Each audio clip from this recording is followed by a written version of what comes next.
Good afternoon, and welcome to our continuing series, Interviews with Disciples and Devotees. Today we are again very pleased to have Shyam Kumari with Thank you, us. Maharaj, for Namaste. having me. Okay. So, remember last time we were talking about the passing of Rajiv Gandhi and Eshadi. Yes. So, Eshadi, as, as far as I know, was the only person who could talk with Sri Aurobindo in the subtle world at will. Whenever didn't just happen. If she wanted, she could talk with him. So she was coming to Samadhi. And somebody, that day Rajiv Gandhi was killed. She was going to Samadhi and somebody stopped her and told her the news. And she was so devastated, she turned back and went to her room. And then she had a conversation with Sri Aurobindo, which I will read out. This is not in the book of Nirodha, Extraordinary Girl, because it happened much later. And today I am going to tell this and something more, which is very hopeful for the world. These are my interviews with her after the passing of Nirodha. So I was bemoaning, I am reading her words, the tragic fate that had overtaken Rajiv Gandhi, and was saying to myself, he was such a fine personality. What desperate condition India has been reduced to these days. Has never been such chaos, confusion, and violence since India gained independence. No one seems to be safe today. While I was lost in these gloomy thoughts, I heard Sri Aurobindo telling me, there is nothing to be surprised about. Among the present leaders, there is hardly a true lover of India. Almost all of them want power, position, fame, and money. Corruption is rampant everywhere. So, what else can you expect?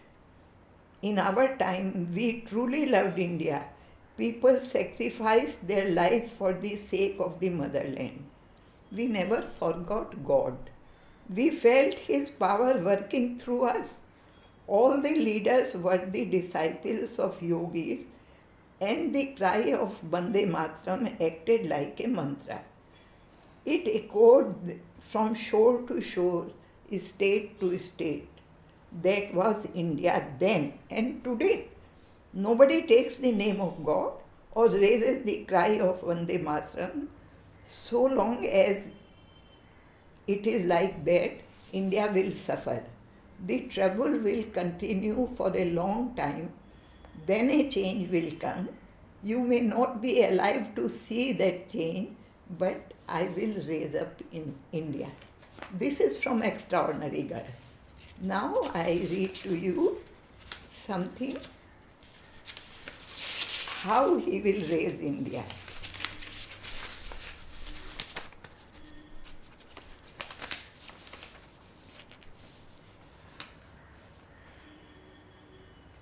So Eshadi was living in a house, in a room of a small house in a back lane of India, of Pondicherry, leading to a sports ground. She lived alone. Once she fell down and broke a bone. Until morning she was there. Nobody was there to help her. So I had the good fortune to meet her several times. She faced all problems with equanimity and remained ever joyful. By Sri Aurobindo's grace, Nirmal Bhai, a devotee, and his family began to look after her. Udiya gentleman. Nirodha was her close friend who, with a few others, select friends used to meet her in her room from 5 to 6 p.m. once a week.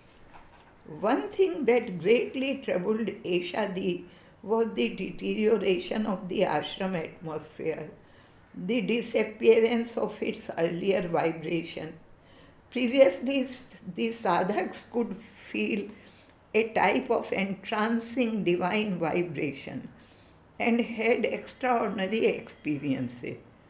The sadhana had been taking place in the mental and higher vital planes, levels. But when the sadhana came down into the lower vital, subconscious and physical levels, the divine afflatus withdrew. The exalting vibration was no more. All the mud that was hidden in the lower vital, physical, and the subconscious levels came to the surface. When Eshadi lamented to Sri Aurobindo about this change in the vibration, he had assured her that is what it was a necessary phase for transformation and will not last long. The darkness will disappear and light will come. Another thing that greatly troubled her was the condition of the world where darkness and chaotic condition prevail. Here too an inner experience that took place in 1995, the one I spoke just now, the first one. Then Sri Aurobindo had assured her that the darkness will fade and disappear and the reign of light would be established in 40 years. Eshadi fretted and lamented to Nirmal Bhai that she will not live that long. She would rather see the reign of light in this life and not in another life. In 2001, Eshadi had a cataract operation. She was all alone. So Nirmal Bhai, who lived nearby with his wife, they took her as a guest for 3 months so that they could look after her after cataract. Probably on 21st September 2001, after dinner, the same topic came up for discussion. How the darkness will disappear and light will come. Eshadi went to the room provided to her, still thinking about this problem. At about 10:30 p.m., she saw a wonderful vision. The 12-inch square stool in her room suddenly became a round seat on which Sri Aurobindo was seated looking majestic. His whole body was radiating diamond white light. The whole room became flooded by this light. Sri Aurobindo was smiling mysteriously. Then a hazy and foggy wind started blowing into the room from the western window. After some time, the whole room became cloudy and dark. Sri Aurobindo was seen no more. Darkness prevailed. Then, after some time, a very sweet breeze started blowing from the same window. Eshadi saw Sri Aurobindo again sitting majestically on that seat, radiating white light. An intense white light filled the air. Eshadi was exhilarated. Then Sri Aurobindo said to Eshadi, pointing with his index finger, like this the darkness will disappear and light will come. Filled with joy and gratitude, the next morning Eshadi narrated to Nirmal Bhai and his family this experience. And previously he had given the figure of 40 years, so 95. So that works out to 2036. Near about from that time the reign of light will be there. I spoke just now of Nirmal Bhai. So Here is His last name is Sahu? Nirmal Sahu? Nirmal Bhai. He is a Odia gentleman who has settled down Yes, I in think it's Pondicherry, Sahu. and he was greatly devoted to Eshadi and looked after her in the last few years very devotedly. So, before I forget and digress into something equally wonderful, here is it is connected with Nirmala, mother's sari piece. So about this sari piece, I told you day before that it belongs to Arvind Bala, whom Sri Aurobindo had named even before her father was married, that after 2 years. This is a piece of her sari. And now the story of Nirmal Bhai, about whom I spoke in connection with. In Orissa there is a great awakening, and many hundreds and even thousands of Odia people, common persons, teachers, doctors, uneducated, educated, they have devoted their life to mother's work. Nirmal Bhai was also a government employee. I don't remember exactly what he was. So he gave up his job and settled in a tribal village where there was no electricity to spread the message of the mother. So he came here, we met, because these V8 series, 3 books, they were translated in Odia first and published before they were published in English. So when he came to see me, I gave him one piece of this sari. Then he went away, some time passed, some months passed, or years. One day he left his wife at home. Tribal village, there was no electricity, and went to work in the interior, further interior. So he was not at home. And in their courtyard, there was that, what is it called, in which we pound rice? That Mortar and pestle. mortar. So one night, dacoits came, and with that mortar, it's quite a heavy thing, they broke open the door. And they had a long torch, and they shone it on his wife. And she was fumbling in her cupboard to find a blessings packet of the mother to protect her. She didn't find any blessings packet, but this sari piece came into her hand. And at once she was filled with strength. She was no more afraid, and she commanded them, "Don't touch me." One of them said that you give your golden bangle. She said, "Don't touch me." And whatever they wanted, they took, but still many things were left by mother's gaze. Same happened in my dacoity. Many things were left. And then they left, she recognized one of them, the dacoits. But because they had to live in that area, they didn't take any action later on against him. They were totally unprotected in that tribal belt. So she told me herself that this piece of sari filled her with immense courage, and she felt no fear. Another experience about this I will tell, then we will come back to main thing. That when I wrote these books, Viet, More Viet, Beautiful Viet, I told you just now, they were first translated in Oriya. And Oriya people printed them earlier, even before English. So one teacher, like Nirmal Bhai, he also was doing mother's work. There are hundreds like that in Orissa.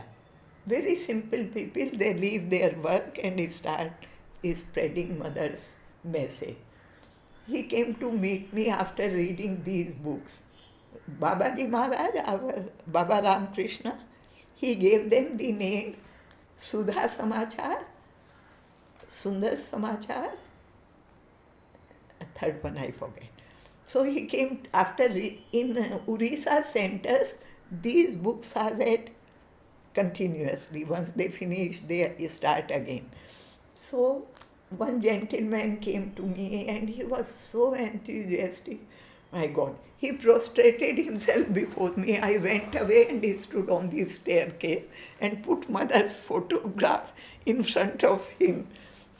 Because if one prostrates, one should prostrate only to the mother. Anyway, he said, now I will work to spread these books, because Odia people are basically not intellectuals. In general, they are more emotional, devotees, bhaktas, so they like simple things more. After that, he made so many promises, he was so overwhelmed. After 6 months, he never contacted me. 6, 7 or 1 year passed. I thought people just like to make promises. Then somebody brought a lady to my house one day. She introduced herself and said, some months before, sometime before, my husband came to meet you. She told the name. So a little irritated, I said, yes, he made very many promises, but after that I had no contact with her. She said, after returning from Pondicherry, he vanished from his house and was never found. He dead, alive, nobody knows. So he had talked so much to her about me. She thought I might know something. So I was very moved. She had 2 or 3 children yet in his school. One daughter was married. So I said, sister, I'm so sorry, I don't know where he is. I had no contact with him after that one meeting. But can I give you something? I will give you a piece of mother's sari. And that day our Parichanda had given me a golden coconut. So coconut is auspicious, golden coconut is doubly so. So I gave her both these things. After a year or 2, I met her again at the dining room gate, or she came to my house, I am not certain. Her face was full of light. She said, as soon as I got this blessings packet, this mother sari piece, all grief left me. And my circumstances changed dramatically. When I went back, my son-in-law is very well placed and my husband was getting some pension. So he has started me giving more money than my husband's pension. So we are living safely, well, children are being educated, and I lost all grief after that. So it's a very powerful thing. These 2 incidents I remember because we talked of Nirmal Babu, so I thought I will tell you about this.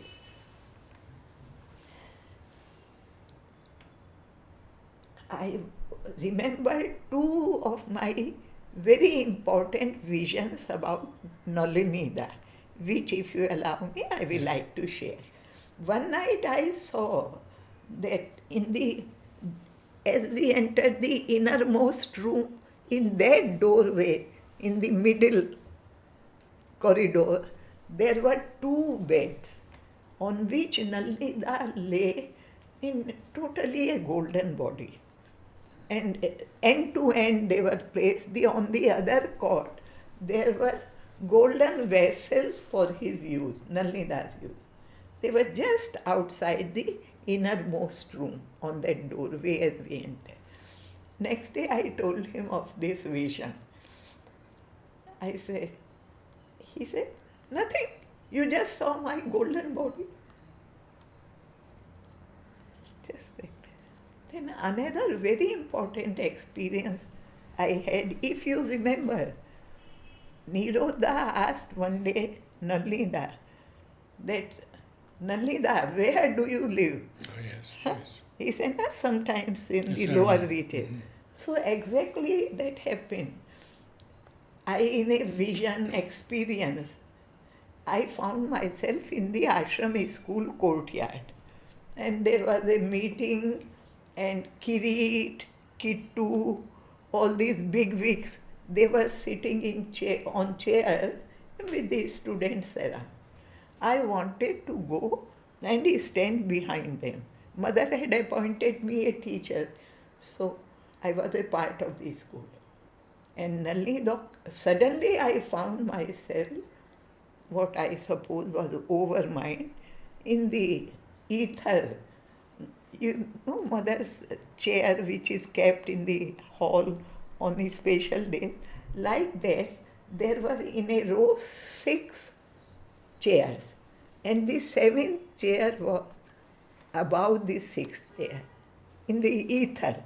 And on that, 6 rishis, and 7th, which was higher, was Nalida. They were seated.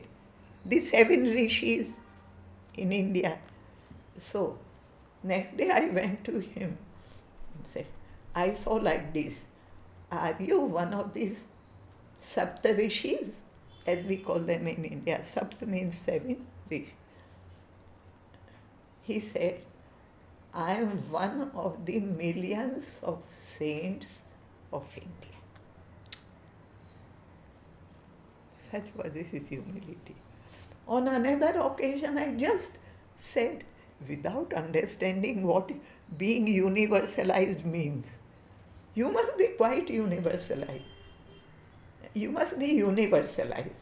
He said, not quite, not quite. But I think that means almost. One day he told me that I do my own creations.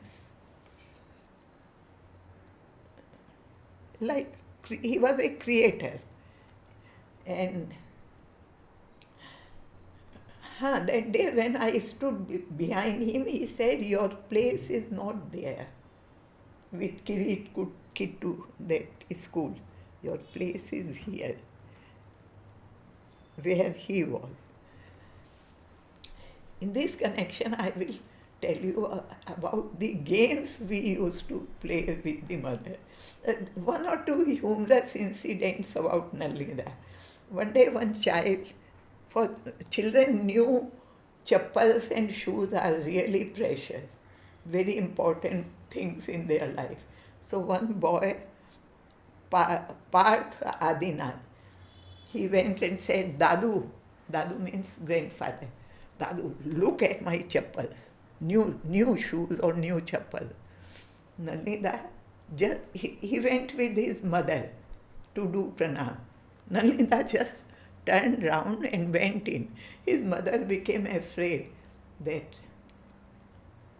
he is annoyed. But he went. In those days he could bend. Later on he could not. So he bent down, pulled out a pair of chappals from under his bed and brought out and said, see, my new chappals. Sometimes he could be so humorous. In one vision I saw, experience, he gave me a basket full of gold ornaments. And I sewed them in ashram theatre where the children sit just under the stage. Mm-hmm. I sewed them all, keeping one small thing I sold and bought a pen. And rest I sewed there, but I don't know what's the meaning. I told him, you gave me a basket full of gold. He laughed. Gold ornaments. Another thing Nalida said, the secret is not to go out from here, from Pondicherry. And once, did I tell you about Kunuma and electricity charges? No. Remember. The things are very important. individually they have not much weight, but universally they have. So once somebody bigwig in the ashram was hounding me, you should pay your electricity charges. It's not elegant to ask the mother. It was 5 or 6 rupees a month. Nalida had moved forces so that I could make a house, I told you last time. Now that gentleman was saying it, you pay the electricity charges, your own. So I mentioned it to Nalida that he is saying it's not elegant to ask the mother for money, for your charges. When she had accepted me when I was ashramite, getting prosperity, I just mentioned it to Nalida. Then his eyes filled with tears. He said, what is left now? And then he added, in this ashram, it is not elegant to have money. He never kept any money with him, not even 1 paisa. If his chappal broke down, somebody would get it repaired, but he wouldn't use even a coin for his own use. The second thing is, one day very humorous thing happened. Generally, I have mentioned that with me, Nalida was rather laconic, while with Anil Banerjee, he was voluble. So I was sitting on the staircase in front of the Samadhi, western side of Samadhi. So I was sitting on this side. He went to the notice board, and some people, ashramites, a family, they made pranam. They were going outside the ashram for some days and took his blessings. Then he walked to me and said, people live with their families and think that they are doing sadhana. And then he went away. I could not sleep whole night. That next day I went to him and I said, you said people live with their families and think they are doing sadhana.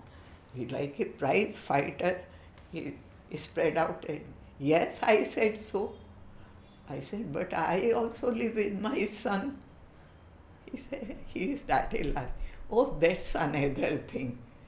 Then I said, that can be? Yes, that can be. These are simple helps on the way from his many things he said like this. Yes. Can you tell us more about Eshadi? These things are in extraordinary books, but I have so many of them, I can tell you. Her life was, I think, most unexpected. Things happened to her. I mean, so many, we read all these books written by Nirodha, Madhav Pandit, the stories of grace. But her life was one miracle after another. One of the most, constantly she was talking with Sri Aurobindo. One miracle, I will tell you. One day she went from Pondicherry, accompanied by an ashramite, to Chennai. From there, where her train ticket was reserved for Calcutta. When the number that was given to her, she went with this man whom she called Varun. It's not the real name. And put her things on a seat. And suddenly a man came who said that, see, I have the ticket, this is my seat. So she was given the wrong information that her ticket had been confirmed.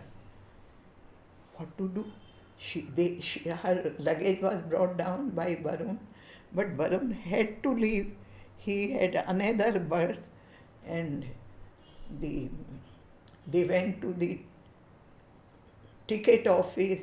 They also said, no, this was a misinformation. And Eshadi was sort of a helpless sort of person. Though she was so courageous, how she lived here from a princely life to a life in a tiny room, no servant, nothing. So she was wondering what to do. How will I return to Pondicherry all alone? And the train was, first whistle has been given or something. And Varun had rushed to his seat because he had to go. He said, Eshadi, you take a taxi to Pondicherry Bay. Just then, two young men came to her and said, Oh, sister-in-law, what are you doing here? She looked at them. Bhabhi, Bodhi. So she said, who are you? You don't remember us? In your marriage, we were there. We are your husband's cousins, etc. What are you doing here? She narrated the story. They said, there is no problem. We have two birds. You come. We will both sleep on one berth. You sleep. So they took her luggage. She went to sleep. And she was really extraordinary. She could forget everything. So 2 nights and days, they never came back, the boys, young men. And she never thought of them. And when she got down from the train in Calcutta, Borun was astounded. How have you come? She said, oh, there are two of my brother-in-laws. They gave me seat. Where are they? Then she remembered for 2 days she never thought of them even. Then she asked Shyavindu. Shyavindu said, I had to protect you. What does it matter? They were divine beings. And what does it matter to you who they were, divine or physical? One day there was no food in their house. It was raining hard and her mother was angry, mother and daughter. From where to get money? They were so extraordinarily rich and they lost everything. Things happened in a very strange way in her life. Then she remembered that they have some money was owed by a tenant. And in that, at night, in that rain, she went to that tenant's house. And what are you doing at this time? We need money very badly. He said, please go home. I promise you, I will bring some money. She waited, 2 hours passed or some time. Then suddenly there was a knocking and she opened and he brought the money and said, I'm sorry I was late. And then she was wondering, then Shyavindu's voice she heard, but I promised that he will come. He will bring the money, like, not one, like this there are so many. Once Shyavindu promised her, she was lamenting to him that people have this realization, that realization, but I don't have any. He said, if you remain, agree to live, then you will realize. You will have realization. But you must agree, then I will give you long life. She said, no, all my friends will die, I will be alone, so I don't want. Then she said, I can't force you. And she lost that opportunity.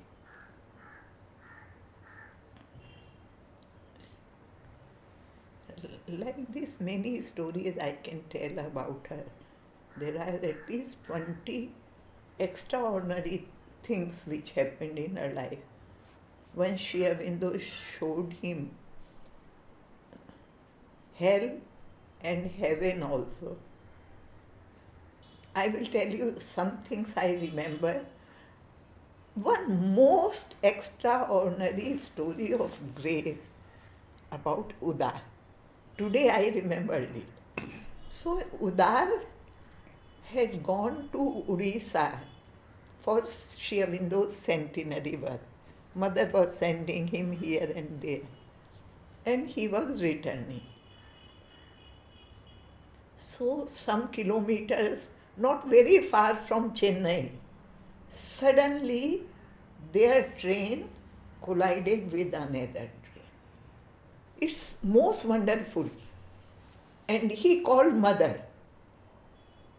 And the whole train, 20 or 25 or 15 compartments, jumped up and landed straight near the track. This has never happened in the world.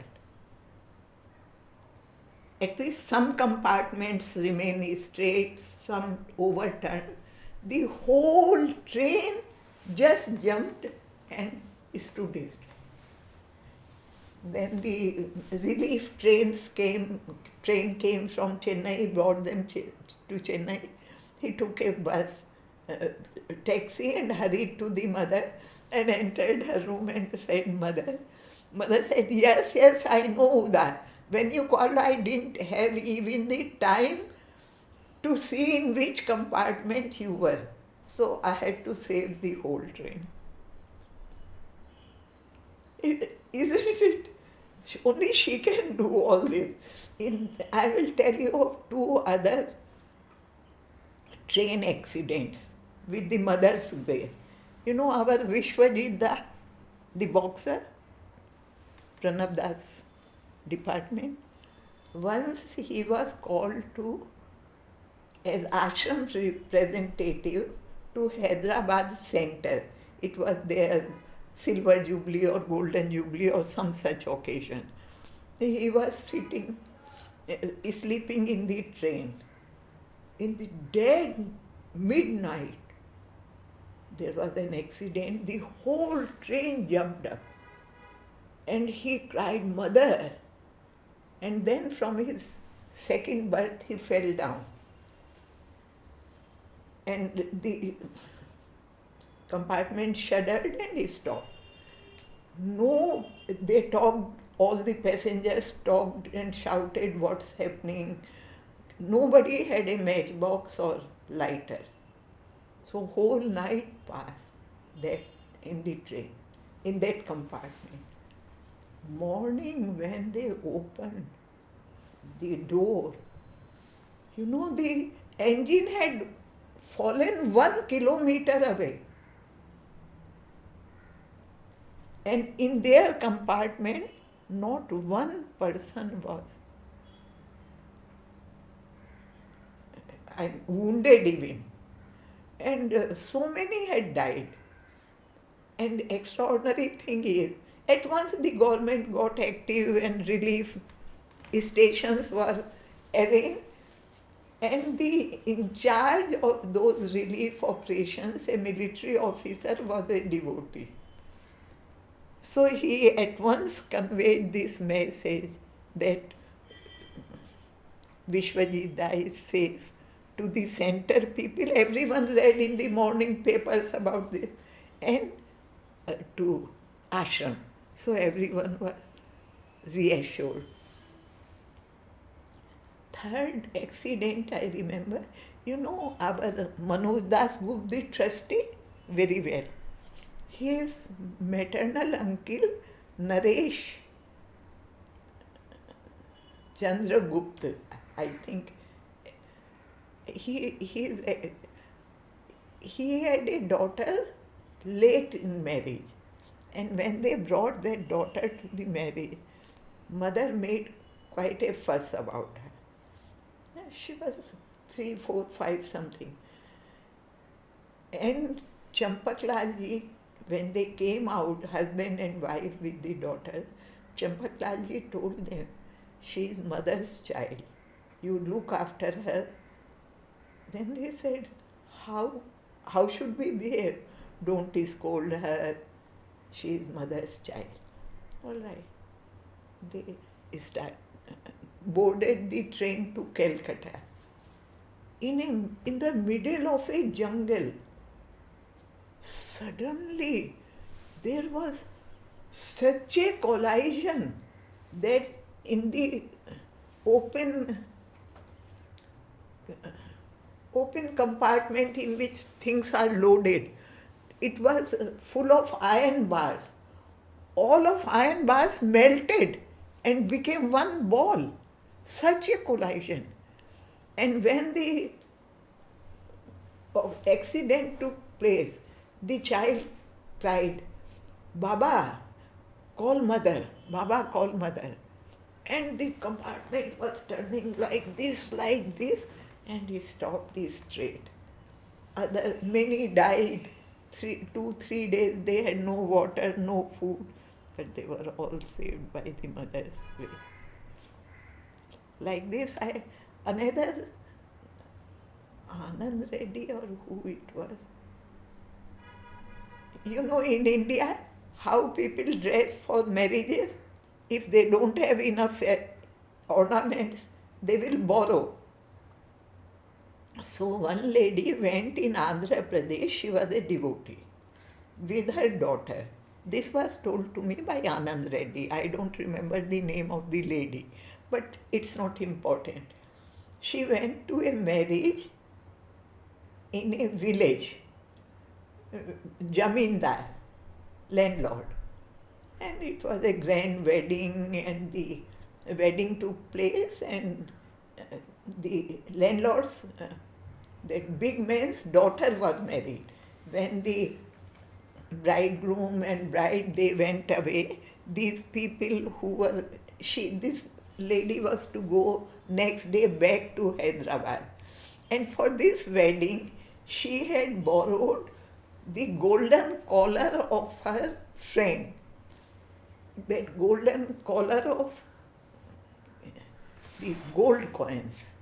So there are 3 rows or 4 rows, you can see from far. This is very important, you note this point. They were all sitting for dinner at night. Suddenly somebody cut the electricity. And it was Naxalite area. And many Naxalites with big guns surrounded them. And they said, if you want to live, let all the women line up on one side. They had nothing they could do, they did so. And this lady with that collar which was very visible, she stood with her small daughter. Then two of the dacoits, one carried a torch, another carried a big bag.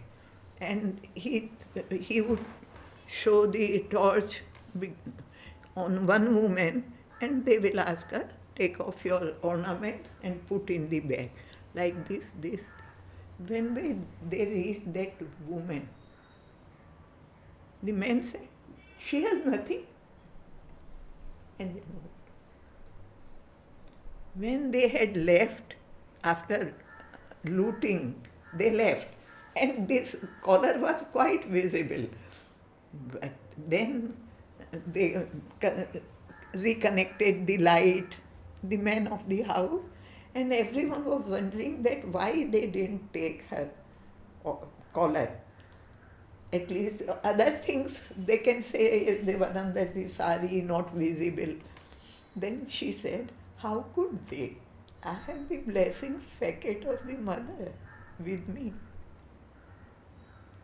There is another story of Anand Reddy, like even more thrilling than this. A lady with her daughter, she was returning from Western Ghats to Hyderabad. And the road there is meandering along the Ghats. And they had taken a shorter route. So when their bus reached, suddenly on the dacoits had put many trees on the road, and 2 buses were already parked there, and dacoits were looting them.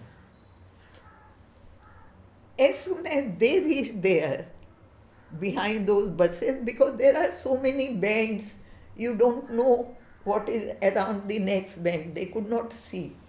And it's in such a narrow road you can't turn back. So suddenly another very, very busy road at night, midnight. One motorcycle came from this side, one from that side. And the dacoit's attention was focused on looting those two bike riders. And the driver of this bus, inspired by the mother, he slowly backed his bus for 1 kilometer. Then they came to a place where he could turn, and from there he phoned his head office and they said, take a certain route. And the daughter was asking, Mommy, what will happen? Mommy, what will happen? She said, don't worry, I have mother's blessing. That blessing she kept in her hand and they were saved. When they reached Hyderabad, it was all in the newspapers. Nobody believed them. But when mother saved someone, this. Yes. Udar was very interested in his past lives. And mother had told him about 2 or 3 of his lives when he was an emperor. Once mother saw him playing marbles in Acropolis, something like that. But once he went for some work to Delhi, and there he was told that a Sikh guru could tell people about their past lives. Since he had this interest in the subject, he went with him. And the Sikh guru asked him to meditate with him. He would take them past. Udar has a tremendous capacity for meditation because he meditated with the mother. So they went past, and they reached the time when there was nothing moved, only stones. And then Udar felt that he was a particular stone amongst those stones. So he came back here and he told the mother. He used to confront mother with all such beautiful things. She said, you have said we have been together in all our lives, but I saw myself as a stone. And mother said, how do you know I was not another stone nearby? So this is enough for today. Yes.